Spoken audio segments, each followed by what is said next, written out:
ప్రాంత రైతులారా,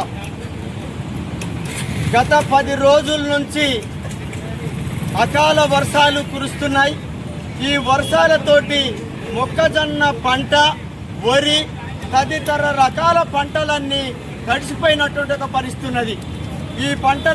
ఈ వర్షాలతోటి రైతాంగం తీవ్రంగా పంట నష్టపోయారు. కోట్లాది రూపాయలు నష్టపోయినటువంటి ఒక స్థితి అనేటువంటిది ఉన్నది. ఇక్కడ మార్కెట్లో కొనుగోలు చేపట్టాలని చెప్పి అఖిల భారత రైతు కూలీ సంఘం గత నెల రోజుల నుంచి ఉద్యమాల్ని కొనసాగిస్తున్నది. ఆ ఉద్యమాల ఫలితంగా గుండాల్లో, తర్వాత ఆలపల్లిలో, ఆ తర్వాత కొమరారంలో, ఇల్లెందులో, టేకులపల్లిలో, బోడులో, ముకుందాపురంలో ఇట్లాంటి సెంటర్లలో ధాన్యాన్ని తరలించారు. రైతులు మొక్కజొన్నని తరలించారు. ఈ పంటంతా నెట్లేసుకొని అక్కడ రాత్రి పగులు రైతులు కాపలా ఉంటున్నారు.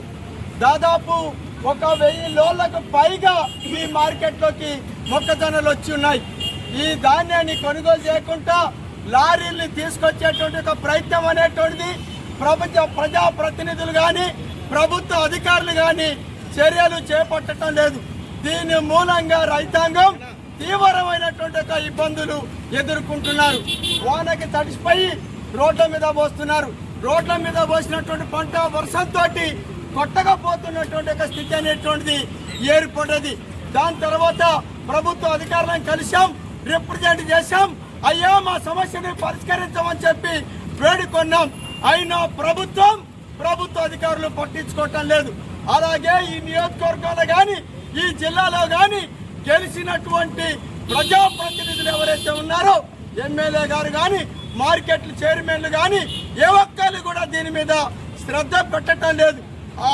ఆ పరిస్థితులలో ఈరోజు అఖిల భారత రైతు కూలీ సంఘం ఆధ్వర్యంలో రైతుల తరపున ఇల్లందులో రస్తారోకో కార్యక్రమాన్ని చేపట్టాం. ఇప్పటికైనా ప్రభుత్వం స్పందించాలి. మార్కెట్లోకి వచ్చినటువంటి ఒక ధాన్యాన్ని, ముఖ్యంగా మొక్కజొన్నల్ని తక్షణమే లారీల్ని పెట్టి వీటిని కొనుగోలు చేసి తరలించాల్సిందిగా కోరుతున్నాం.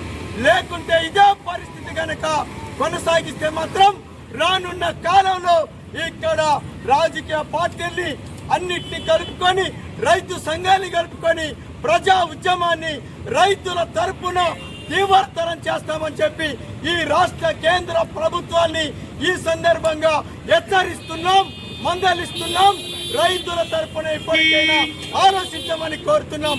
రైతు వ్యతిరేకమైనటువంటి ఒక వైఖరి కొనసాగిస్తే మాత్రం తస్మాత్ జాగ్రత్త అని చెప్పి ప్రభుత్వాన్ని హెచ్చరిస్తూ ఈ కార్యక్రమాన్ని తోటి ముగిస్తున్నాం.